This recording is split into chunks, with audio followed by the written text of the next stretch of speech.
Hi friends, welcome back to my channel Modern Tamalachi. எல்லாரும் எப்படி இருக்கீங்க? இன்னைக்கு ஒரு இன்ட்ரஸ்டிங்கான vlog தான் பார்க்க போறீங்க. ஃபேமிலியோட பொங்கல் செலிப்ரேஷன் vlog தான் உங்க கூட ஷேர் பண்ணிருக்கேன். ரொம்பவே இன்ட்ரஸ்டிங்கா இருக்கும். வீடியோவை ஸ்கிப் பண்ணாம கடைசி வரைக்கும் பாருங்க. ஊருக்கு போறோம் அப்படினா அட்லீஸ்ட் Dresses ஆது முன்னாடியே பேக் பண்ணிரோம். பட் இந்த டைம் போகில் அன்னைக்கு தான் கிளம்பணும். அதுவுமே அன்னைக்கு ஸ்கூல் வர்க்கிங் டே இருந்தது. சோ அவங்களும் ஸ்கூல் போயிட்டு வந்துட்டாங்க. எனக்குமே காலையில இருந்து எக்கச்சக்க ஆர்டர்ஸ் அன்னைக்கு வந்து பொங்கல் ஆஃபரோட லாஸ்ட் டே. சோ அது எல்லாத்தையுமே டிஸ்பேட்ச் பண்ணிட்டு கிளம்புற மாதிரி ஆயிடுச்சு. லாஸ்ட் ஒரு ஹாஃப் அன் ஹவர்ல கடகடன் கிளம்பி வீட்டை விட்டு கிளம்புறதுக்கு டைம் வந்து ஒரு 7:30 பக்கம் ஆயிடுச்சு. சூரிய உதயத்துக்கு முன்னாடியே பொங்கல் வைக்க ஸ்டார்ட் பண்ணிடுவாங்க. பட் நாங்கள் இங்கேருந்து கிளம்புனதே லேட் தான் அப்படிங்கிறதுனால நைட்டு வீட்டுக்கு போய் ரீச் ஆகிறதுக்கு நைட்டு 12:30 பக்கம் ஆயிடுச்சு. டே அப்படியே அடுத்த நாள் காலையில் ஸ்டார்ட் ஆகுது. நேராக மாமியார் வீட்டுக்கு திண்டுக்கலுக்கு தான் போயிருந்தோம். எந்த ஃபெஸ்டிவல் வந்தாலுமே சரி, அந்த ஃபெஸ்டிவல் எங்களோட 2 பேரண்ட்ஸ் வீட்லேயுமே நாங்கள் செலிப்ரேட் பண்ணுவோம். மாமியார் வீட்டில் எப்போவுமே பொங்கல் வைக்கிறது காலையில் சூரிய உதயத்துக்கு முன்னாடியே வச்சுருவாங்க. அதுக்கப்புறமா விடிஞ்சதுக்கப்புறம் வர நல்ல நேரத்தில் அம்மா வீட்டில் வைப்பாங்க. நாங்கள் வர்ற டைம் பார்த்து அனுசரித்து வைப்பாங்க. அதாவது அந்த நல்ல நேரம் பார்த்து வைப்பாங்க. பட் இந்த டைம் மாமியார் வீட்டில் விடிஞ்சு வர நல்ல நேரத்தில் வச்சுக்கலாம் அப்படின்னு சூஸ் பண்ணியிருப்பாங்க போல. பட் அது எனக்கு தெரியல. நான் எப்பவுமே விடிஞ்ச உடனே அம்மா வீட்டுக்கு போயிடுவோன்ற கான்செப்ட்ல இருந்தாச்சு. நாங்கள் 2 பேருமே வீட்டுக்கு லேட் நைட் போனதுனால டைமிங்கும் கேட்காம போயிட்டோம். அம்மா கிட்ட நான் முன்னாடி நாளே வந்து விடிஞ்சு வர டைம் அதே டைம்லேயே வைங்க, நான் வந்துடுவேன்னு சொல்லிட்டேன். ஆனால் காலையில் எழுந்திருக்கும் போது தான் தெரியும் மாமியார் வந்து பொங்கலே வைக்கல. அதுக்கப்புறம் தான் சொன்னாங்க 8 to 9 வந்து அந்த டைமில் நான் வச்சுக்கிறேன் அப்படின்னு சொல்லிட்டாங்க. சரி அம்மா வீட்டில் சொல்லிட்டோமே அப்படிங்கிறதுனால ஹஸ்பண்ட் வந்து கிளம்பலாம் அப்படின்ட்டாங்க. நானும் அவருமே கிளம்பிட்டோம். பொங்கல் ஆஃபர் கொடுத்துருந்ததுனால ஒரு 1 வீக் பக்கமாக நான் சரியாக தூங்கவே இல்லை. அதனால நல்லா தூங்கிட்டேன். 6 மணிக்கு தான் காலையிலே எழுந்திரிச்சு பார்த்தேன். ட்ராவல் பண்ணதுக்கும் அந்த டயர்டாக இருக்கிறதுக்கும் பார்த்தீங்கன்னா ரொம்பவே ஒரு மாதிரி ஆயிடுச்சு. எப்படா பொங்கல் செலிப்ரேட் பண்ணிட்டு போய் தூங்குவோம் அப்படின்ற மாதிரி ஆயிடுச்சு இந்த டைம் எனக்கு. நான் வேர் பண்ணியிருக்கிற இந்த சாரீ தீபாவளிக்கு மாமியார் எனக்கு வாங்கி கொடுத்தது. அதுலேயும் 1-2 சிஸ்டர் ஷார்ட்ஸ் வீடியோவில் பார்த்துட்டு ப்ளவுஸ் ஸ்டிச்சிங் ஹைலைட்டடாக இருக்குது அப்படின்னு சொல்லியிருந்தீங்க. இது வந்து அம்மா எனக்கு ஸ்டிச் பண்ணி கொடுத்தது தான். எப்போ ஊருக்கு வந்தாலும் சரி ஏதாவது ப்ளவுசஸ் இருந்தது அப்படின்னா எடுத்து கொண்டு வந்து கொடுத்துருவேன். அம்மாவே தைச்சு கொடுத்துருவாங்க எனக்கு.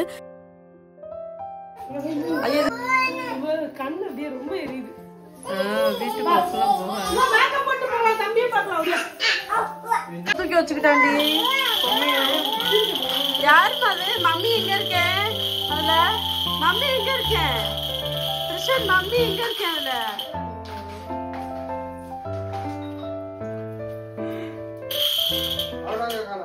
திண்டுக்கல்ல இருந்து மதுரைக்கு அம்மா வீட்டுக்கு வர்றதுக்கு டைம் பார்த்தீங்கன்னா 9:55 கிட்ட ஆயிடுச்சு. முன்னாடியே நான் கால் பண்ணி சொல்லிட்டேன், நீங்கள் பொங்கல் வச்சுருங்க, நாங்கள் வர லேட் ஆகிடும் அப்படின்னு சொல்லிட்டு. கடைசியில் பொங்கல் பொங்குறதே இந்த வருஷம் பார்க்க முடியாமல் போயிடுச்சு. சரி பரவாயில்ல, நெக்ஸ்ட் பார்த்துக்கலாம் அப்படின்னு விட்டாச்சு.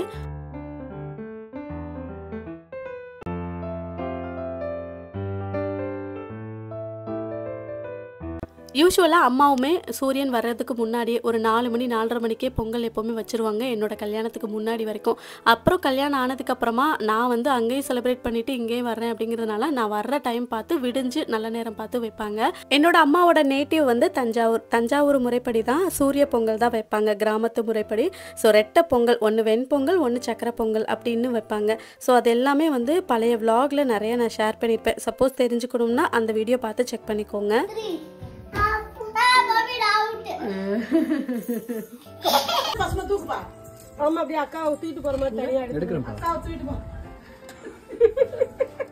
வீட்டில் பொங்கல் வைக்கிற பரபரப்பில் யாருமே காலையிலேருந்தே பிரேக்ஃபாஸ்ட் சாப்பிடல. எப்போவுமே பிரேக்ஃபாஸ்ட் சாப்பிட மாட்டோம். ஏன்னா ஒரு 11 மணிக்கு நல்ல நேரம் இருந்தாலுமே சரி, அப்போ எப்போ பொங்கல் வச்சு முடிக்கிறோமோ அந்த டைமில் தான் வந்து சாப்பிடுவோம். ஏன்னா அன்னைக்கு வைக்கிறது சூரிய பொங்கல். சூரிய பகவானுக்கு படைச்சிட்டு காக்காக்கெல்லாம் சாப்பாடு வச்சுட்டு அதுக்கப்புறம் தான் நாங்கள் எல்லாருமே வந்து சாப்பிட ஸ்டார்ட் பண்ணுவோம். ஆனால் சரியாக தூக்கம் இல்லாதனால எங்களுக்குமே ரொம்ப டயர்ட் ஆகிட்டு பசியாக ஸ்டார்ட் ஆகிடுச்சு. குழந்தைங்களுமே ரொம்ப பசியாக இருந்தாங்க. அப்படிங்கிறதுனால கடையில் வடை மட்டும் வாங்கிட்டு வந்து எல்லாருமே சாப்பிட்டுக்கிட்டோம் ஒன்று ஒன்று. ஏன் மாமா ஒரு மாதிரி ஒவ்வொருத்தர் ஒவ்வொரு வழக்கப்படி பொங்கல் செலிப்ரேட் பண்ணுறாங்க. நாட்டு காய்கறிகள் எல்லாமே வாங்கி குழம்பு வைப்பாங்க அன்னைக்கு. பட் நம்ம எப்படி பண்ணுவோம் அப்படின்னு பார்த்தீங்கன்னா, இந்த பிதுக்கு பருப்பு போகில் அன்னைக்கே காலையில் ஊற வச்சுட்டு நைட்டே எல்லாத்தையுமே வந்து பிதுக்கி எடுத்து ரெடியாக எடுத்து வச்சுக்குவோம்.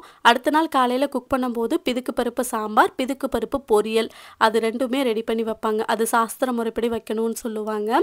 இது கூட பட்டாணி உருளைக்கிழங்கு போட்ட பொரியல் ஒன்று வந்து ரெடி பண்ணியிருந்தாங்க. ஸ்வீட் பொங்கல் ஃபர்ஸ்ட் சாப்பிட்டுட்டு அப்புறமா தான் இதெல்லாம் சாப்பிட்டோம். காலையில் பிரேக்ஃபாஸ்ட் சாப்பிட்ட உடனே போய் படுத்தது தான். ஈவினிங் 4 மணிக்கு தான் எழுந்திரிச்சே வந்தேன். அம்மாவும் தங்கச்சியும் தான் குழந்தைங்களெல்லாம் பார்த்துக்கிட்டாங்க.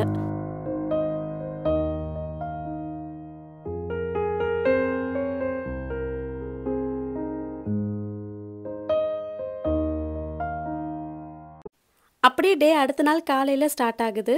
அன்னைக்கு மாட்டுப் பொங்கல். என்னோட அக்கா, மாமா, தங்கச்சி, பாப்பா எல்லாருமே ஊர்ல இருந்து வராங்க. அதனால ஹாப்பியா டே அன்னைக்கு ஸ்டார்ட் ஆச்சு.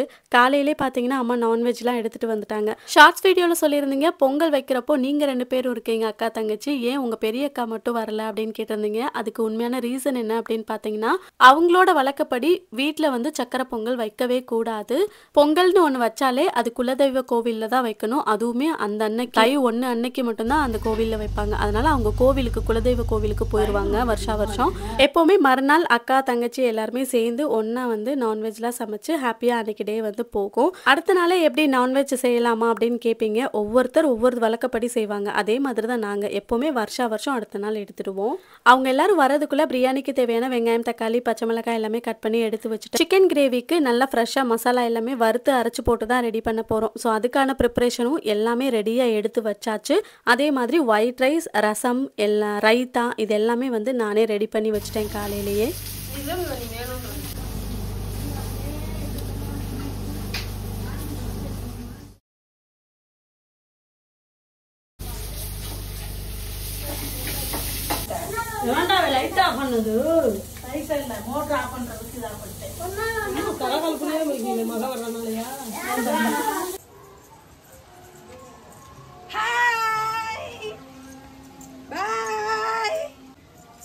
அண்ணக்கா வரலையே, எங்க கேளு வரல. அவங்க அப்பாவோட வர்றாங்களாம்.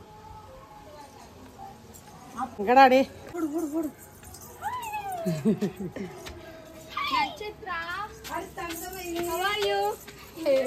வாங்க வாங்க. ஹாய்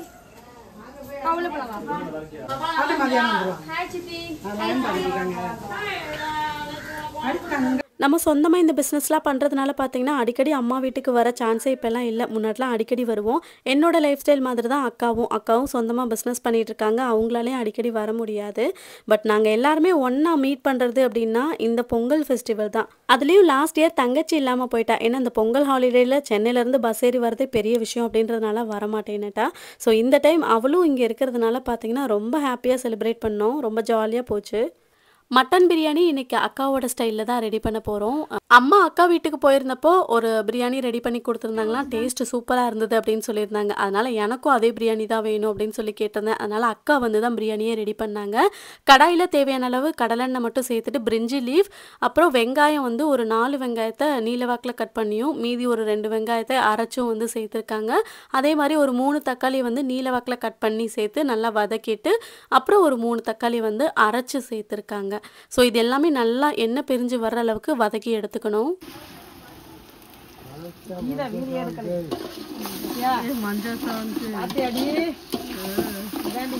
சொல்லுங்க, அரைச்ச தக்காளி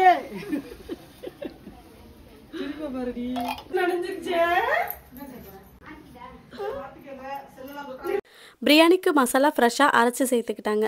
ஒரு 10 பீசஸ் அளவு பட்டை, ஏலக்காய் ஒரு 7-8, கிராம்பும் ஒரு 7-8 எடுத்துட்டு அப்புறம் காஷ்மீர் மிளகாத்தூள் கொஞ்சோன்னு, தனி மிளகாத்தூள் வந்து ஒரு 2 டீஸ்பூன் அளவு சேர்த்து எல்லாத்தையுமே வந்து கொஞ்சமாக தண்ணி சேர்த்து கூட அரைச்சி எடுத்துக்கலாம். இதில் வந்து மஞ்சத்தூளும் சேர்த்துருக்கோம். அடுத்து வந்து பச்சை மிளகாய் தேவையான அளவு சேர்த்துட்டு அதையுமே நல்லா வதக்கி எடுத்துக்கிற வேண்டியது தான்.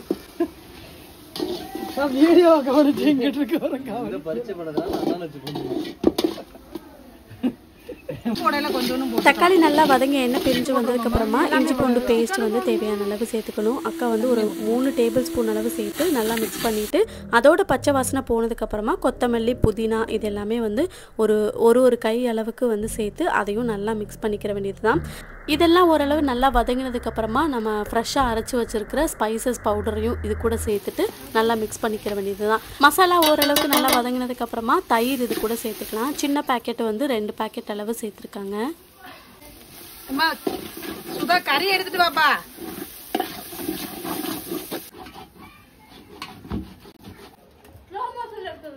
நானும் உப்பு இருக்கான்னு பாத்துக்கிறேன். இந்தப்பா ஏமா 4 டம்ளர் சுதாமா. இவங்க உப்பு பார்த்தா காலி வந்துடுவாங்களே. 4 டம்ளர். மசாலா எல்லாமே நல்லா வதங்கி வந்ததுக்கப்புறமா 1 கிலோ அளவுக்கு மட்டன் வந்து வேக வச்சு எடுத்துருக்கோம். இங்கே வாங்குகிற மட்டன் வந்து ஒரு 4-5 விசில் பக்கமாவது வேக வைக்கணும். ஸோ அந்தளவுக்கு வேக வச்சதுக்கப்புறமா இது கூட சேர்த்து நல்லா மிக்ஸ் பண்ணிக்கிற வேண்டியது தான். தண்ணி பார்த்தீங்கன்னா 1 டம்ளர் ரைஸ்க்கு 1.25 டம்ளர் அளவு தண்ணி ஊற்றினா கரெக்டாக இருக்கும். கறி வேக வச்சிருந்த அந்த தண்ணியும் அது கூட வந்து எக்ஸ்ட்ரா கொஞ்சம் தண்ணியும் ஆட் பண்ணி மிக்ஸ் பண்ணியாச்சு. இப்போ அந்த தண்ணி கொதிக்கிற ஸ்டேஜில் வந்து தேவையான அளவு உப்பு, அதுக்கப்புறமா இது கூட லெமன் ஜூஸ், ஒரு லெமன் ஜூஸ் வந்து புரிஞ்சு சேர்த்துக்கிற வேண்டியது தான். இப்போ இது நல்லா கொதிச்சு வந்ததுக்கப்புறமா சீரக சம்பா ரைஸில் தான் ரெடி பண்ண போகிறோம்.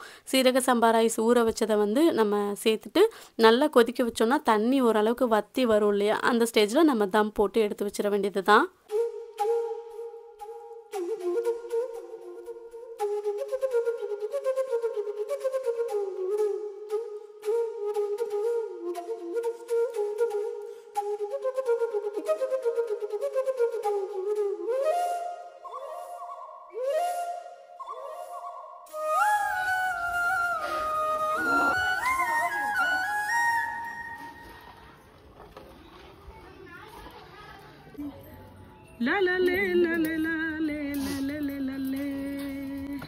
சும்மாவே தான் எங்க அக்கா உட்காந்துருந்துச்சுன்னு நான் சொல்லுவேன் வீடியோல.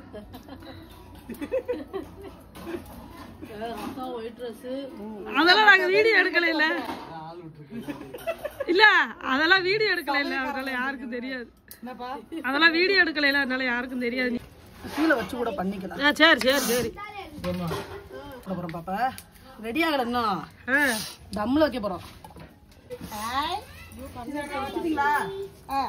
பிரியாணியை எடுத்ததுக்கப்புறமா சிக்கன் வந்து வேக வச்சாச்சு. கேஸ் அடுப்பில் பிரியாணி வந்து தோசைக்கல் அடியில் வச்சுட்டு மேலே வெயிட் வச்சு தம் போட்டு ரெடி பண்ணியாச்சு. ஸோ சைட் பை சைடு வந்து எல்லா ஒர்க்கும் போயிட்டுருக்கு. இங்கே வந்து ஒருத்தர் கலாய்க்கிறது, அதுலேயும் என் தங்கச்சிலாம் பார்த்தீங்கன்னா ஒருத்தர் கிடச்சிடக்கூடாது, ஓட்டுன்னு ஓட்டி எடுத்துருவான். சிதாபானா வந்திருப்ப அதானடா அவர்கிட்ட போயிடுவேன்டா.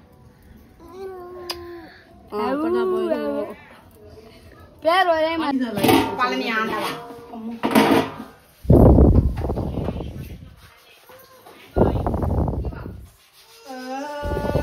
நல்லா கிண்டுங்க பாஸ் கிண்டுங்க. இன்னும் தண்ணியெல்லாம் இருக்க மாதிரி இருக்கும். ஏய் சோறு நல்லா இருக்குப்பா, மூடி வச்சிடலாம்ப்பா. மேலே வந்து எப்படி கேட்கும்ல எல்லாருக்கும் காதி கழுவுனவ நிறைய வச்சனால அப்படி இருக்கும்.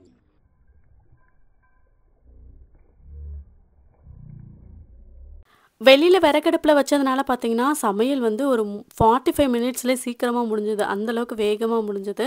ஸோ சிக்கன் கிரேவியும் பார்த்தீங்கன்னா ஒரு சைடு ரெடி ஆகிடுச்சு. இதோட ரெசிபி நான் ஆல்ரெடி போஸ்ட் பண்ணியிருக்கேன், அதனால தான் நான் வீடியோவில் ஷேர் பண்ணலை. ஓகே உதிரியா என்னப்பா மூக்குட்டி உதிரியா அந்த மூணு தடவை ஆமாம் அப்படியே கொண்டு வச்சுருக்காங்க.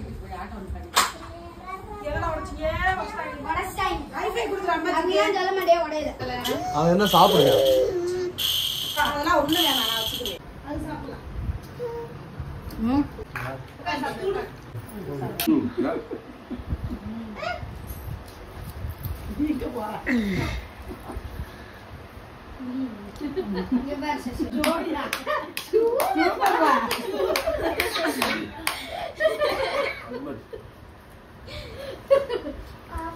எனக்கு இருந்து நான் கல்யாணம் மறுபடியும் வர்றேன் வீட்டுக்கெல்லாம் அப்படின்னு போய் உட்காந்துலாம் பாரு. இந்த வந்துட்டேன்.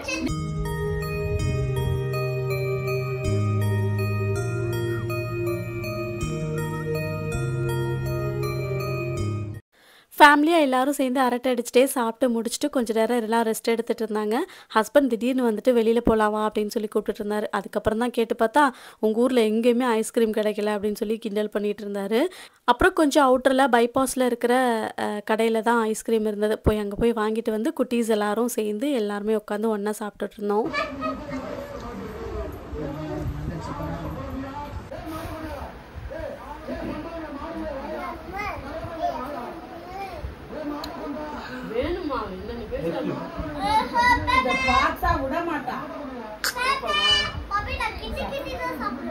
மதுரையில் பொங்கல் டைமில் சுற்றி ஜல்லிக்கட்டு நடந்துகிட்ருக்கும். அன்றைக்கி அவனே அப்புறம் ஜல்லிக்கட்டு டிவியில் ஓடிட்டு இருந்தது. ஸோ அதை பார்த்துட்டே எல்லோரும் சேர்ந்து ஐஸ்கிரீம் சாப்பிட்டுட்டு அப்படியே வந்து அன்றைக்கி டே போயிடுச்சு.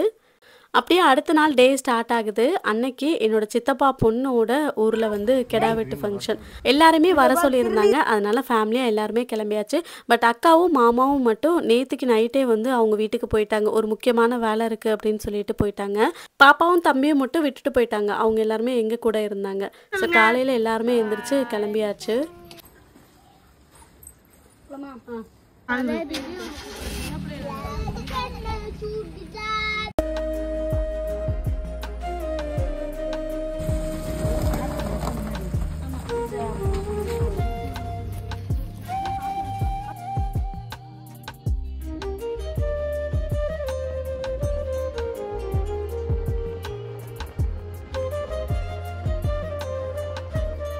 இந்த ஃபங்க்ஷன் நடக்கிறது சோழவந்தான் பக்கத்தில் நிலக்கோட்டையில் தான் நடக்குது. ஸோ அலங்காநல்லூர் ரூட் வழியாக தான் போகணும் எங்களுக்கு. ஸோ அந்த வழியாக போகலான்னா அன்றைக்கி நல்லா ஜல்லிக்கட்டு கண்டிப்பாக திருப்பி விடுவாங்கன்னு தெரியும். அதே மாதிரியே வண்டியை போலீஸ் திருப்பி விட்டுட்டாங்க. நாங்களும் அங்கே இங்கன்ட்டு ஏதேதோ ஒரு வில்லேஜுக்குள்ளேலாம் போகுது. பார்த்தா பக்கத்துலேயே வந்து சாத்தையாரணை டேம் இருந்தது. எங்களுக்கே ஆச்சரியமாக போச்சு, இதெல்லாம் இங்கே தான் இருக்குதா அப்படின்னு சொல்லிட்டு. பக்கத்தில் தான் இருக்கும், பட் ஒரு நாள் கூட வந்து பார்த்ததில்ல. ஸோ அங்கேயே கொஞ்சம் நேரம் வண்டியை நிறுத்திட்டு கொஞ்சம் நேரம் அந்த வியூலாம் பார்த்துட்டு அங்கேருந்து கிளம்பிட்டோம். அடுத்த நாள் வந்து என்னைக்காச்சும் கண்டிப்பாக இங்கே வரலாம் அப்படின்னு சொல்லிட்டு பிளான் பண்ணிட்டு கிளம்பியாச்சு.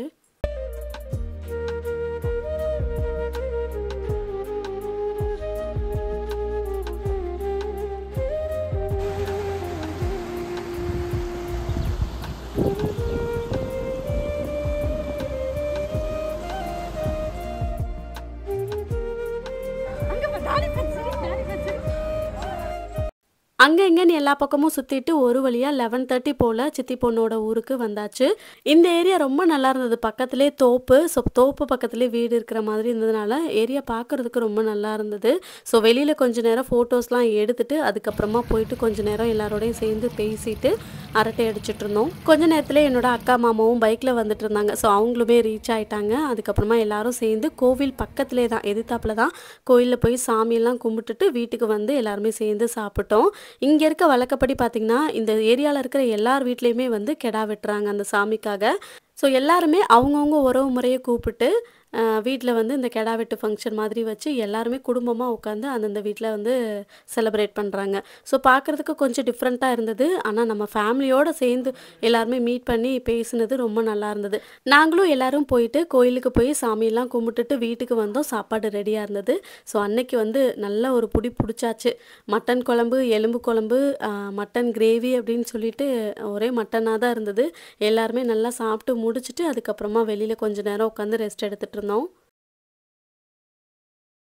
நாங்கள் சாப்பிட்டு முடித்த உடனே பார்த்தீங்கன்னா மாடி போய் பார்க்கலாம் அப்படின்னு சொல்லிட்டு மேலே வந்தோம். பின்னாடி ஃபுல்லாக பார்த்தீங்கன்னா தென்னந்தோப்பு தான். ஸோ அதை பார்க்குறதுக்கே ரொம்ப நல்லா இருந்தது. அதோடு வந்து கொஞ்சம் ஃபோட்டோஸும் வந்து நிறைய எடுத்துக்கிட்டோம்.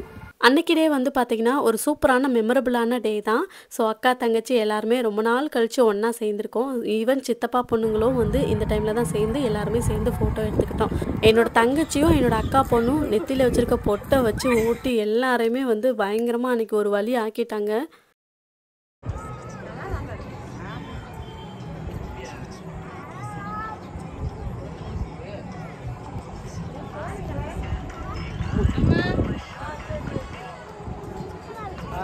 ஹாய் ஹாய் மாமா சைடா எப்பவும் போல் இல்லாமல் இன்றைக்கி இந்த விலாக் வந்து கொஞ்சம் டிஃப்ரெண்ட்டாக இருந்திருக்கும். ஃபேமிலியோடு எல்லோரும் சேர்ந்து ஹாப்பியாக செலிப்ரேட் பண்ண மாதிரி. இன்றைக்கி வீடியோ உங்கள் எல்லாருக்கும் பிடிச்சிருந்தது தான். வீடியோக்கு ஒரு லைக் கொடுத்துட்டு சேனலை மறக்காமல் சப்ஸ்கிரைப் பண்ணிக்கோங்க. தேங்க்யூ.